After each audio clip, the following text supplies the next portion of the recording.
lot of weapons and a lot of equipment, military equipment.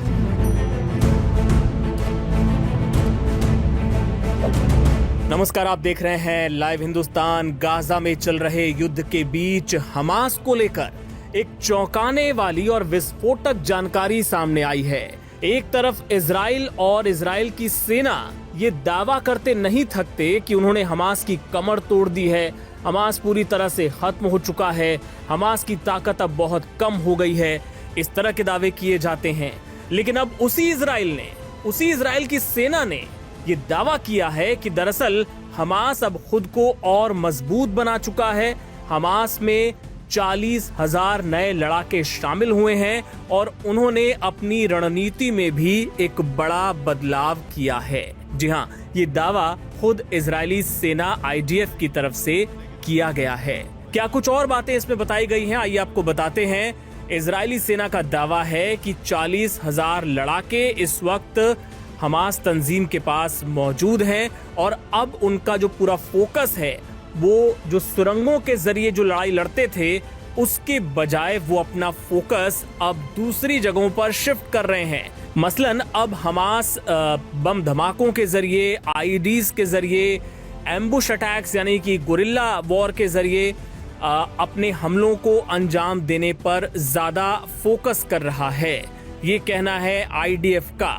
और जो समर्थन उसका गाजा के लोगों के बीच है उसमें कोई कमी नहीं आई है, ये भी इजराइल ने, वहां की सेना ने इस बात को माना है। कुछ बीच में खबरें ऐसी आई थी कि गाजा के लोग हमास के खिलाफ उतर आए हैं, कुछ प्रदर्शन भी हुए थे, लेकिन वो एक बहुत छोटा तबका था। ये बात खुद इजराइल भी अब स्वीकार कर रहा है। और साथ ही ये भी कहा गया है कि इजराइल को, IDF को अब ये डर है कि हमास लगातार ड्रोन्स के जरिए और लैंडमाइंस के जरिए, IEDs के जरिए आने वाले वक्त में अपने हमले और बढ़ा सकता है, तेज कर सकता है, क्योंकि इसके पहले भी हमास लगातार इजराइल को, तेल अवीव को निशाना बनाता रहा है।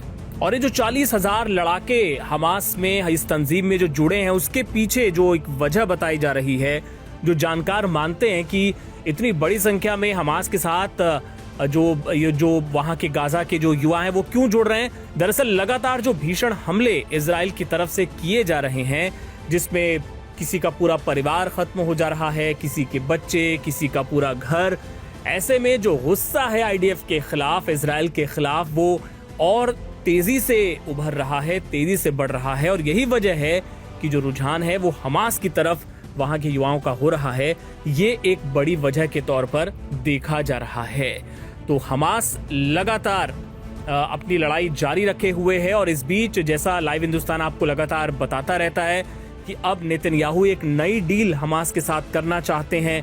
उसके तहत बंधकों की रिहाई भी उसमें शामिल है। समझौते की टेबल पे दोनों के बीच बातचीत एक बार फिर से शुरू होने के संकेत मिले हैं। इजराइल का मकसद ये है कि किसी तरह उसके जो बंधक हैं वो हमास लौटा दे, तो वहीं हमास ये चाहता है कि जो भीषण बमबारी, जो हमले गाजा पर किए जा रहे हैं सीज फायर का उल्लंघन करके, उन्हें किसी भी तरह हर हाल में रोका जाए। तो ये इस वक्त का ताजा अपडेट है। इससे जुड़ी तमाम जानकारियां लगातार लाइव हिंदुस्तान पर आपको मिलती रहती हैं। आप बने रहिए हमारे साथ।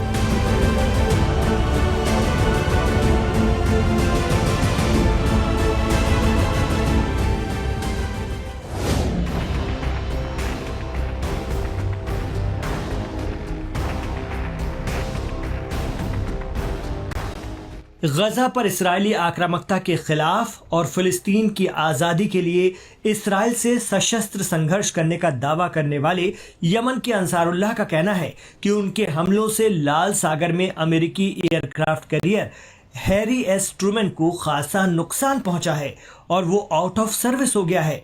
यही वजह है कि अमेरिका को उसे लाल सागर से हटाना पड़ा है और उसकी जगह USS कॉर्ल विल्सन को लाल सागर में उतारा गया है।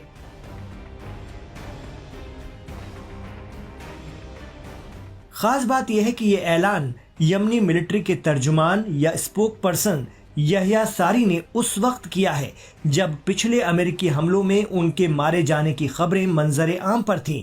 लेकिन यहया सारी के खुद सामने आने के बाद ये साबित हो गया है कि अमेरिकी हमले में उनके मारे जाने की खबर महज एक अफवाह थी।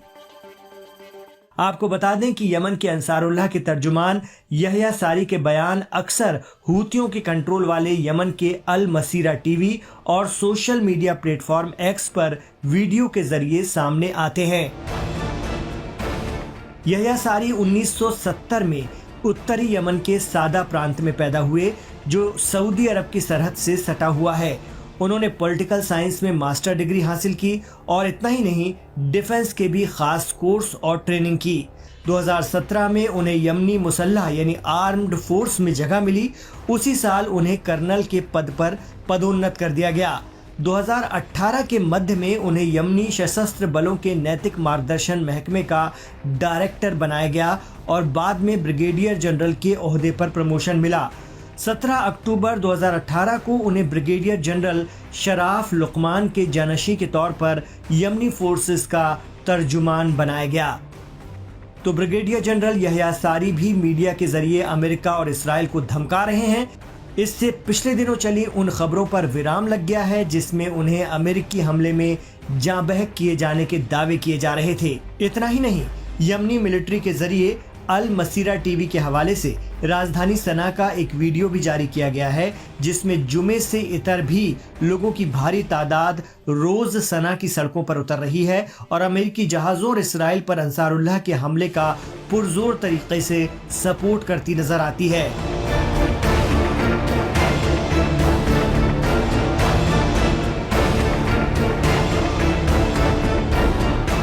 और तो और यमन की तरफ से सोशल मीडिया पर आ रहे वीडियो में फिर दावा किया जा रहा है कि हौसियों ने एक और अमेरिकी MQ-9 रिपर ड्रोन गिरा दिया है।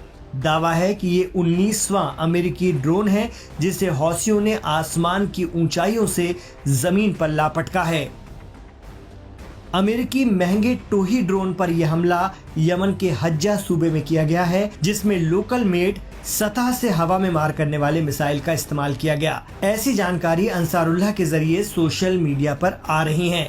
इतना ही नहीं, यमन मिलिट्री के तर्जुमान यहया सारी का कहना है कि उनकी पैलेस्टाइन 2 मिसाइलों ने इसराइल के एशडोड इलाके पर एक मिसाइल बेस और जाफा में बेन गुरियन हवाई अड्डे को टारगेट किया है। उनका अगला निशाना इसराइल का अश्कलोन शहर है। तो ब्रिगेडियर जनरल यहया सारी जिंदा हैं और बड़े दावे कर रहे हैं। अब देखना यह होगा कि इस पर अमेरिका का क्या जवाब आता है।